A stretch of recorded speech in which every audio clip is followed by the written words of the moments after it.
తమ్ముడు నమస్తే. నమస్తే అన్న. త్వరలో ఐపీఎల్ రాబోతుంది. అవును. నువ్వు ఎవరు ఫ్యాన్? ఏ టీం ఫ్యాన్ నువ్వు? ఆర్సీబీ, విరాట్ కోహ్లీ. ఏ ఊరు మీది? ఇది బెంగళూరు, నీ ప్రాపర్ ఎక్కడ? కర్ణాటక. ఓహో, నీ ప్రాపర్ కర్ణాటకనేనా? ఓకే, అందుకేనా ఆర్సీబీ ఫ్యాన్? ఆ. రైట్. మరి ఏంది ఆర్సీబీ ఫ్యాన్ అన్నావు, బెంగళూరు అన్నావు, మరి ఇప్పటి వరకు చూసుకుంటే ఒక్కసారి కూడా కప్పు కొట్టలేదు. అందరూ టీ కప్పులు ఇస్తున్నారు, ట్రోల్ చేస్తున్నారు.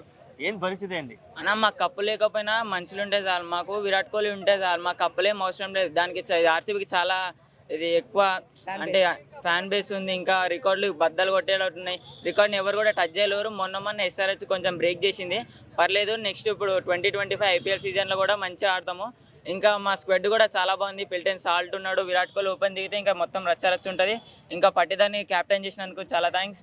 అంటే ఏంటి అక్కడ పట్టేదారిని క్యాప్టెన్ చేయడానికి అంటే స్ట్రాటజీ ఏంటి? పెద్ద పెద్ద వాళ్ళు ఉండగా ఒక అనామకుని తీసుకొచ్చి తెర మీద పెట్టడం ఏంటి? అంటే ఎక్స్పెక్టేషన్ తగ్గించడానికా, లేకపోతే వేరే వాళ్ళ మీద ప్రెషర్ తీసేయడానికా? అంటే విరాట్ కోహ్లీ కొంచెం స్ట్రగుల్ అయితే ఉండు, కొంచెం 36 ఓల్డ్ అయిపోయింది కదా, ఇంకెందుకు క్యాప్టెన్సీ అని రజత్ పాటీదార్కి ఇచ్చారు. పర్లేదు, రజత్ పాటీదార్ కూడా కొంచెం ప్రతి వస్తాడు, మ్యాచ్ ఇది హాఫ్ సెంచరీ వేస్తాడు, వెళ్తాడు అంతే. అందుకే క్యాప్టెన్సీ ఇచ్చినందుకు మంచిది. క్యాప్టెన్సీ పాటీదార్కు ఉన్న ఫీల్డింగ్ మాత్రం విరాట్ కోహ్లీ చేతిలోనే ఉంటుంది.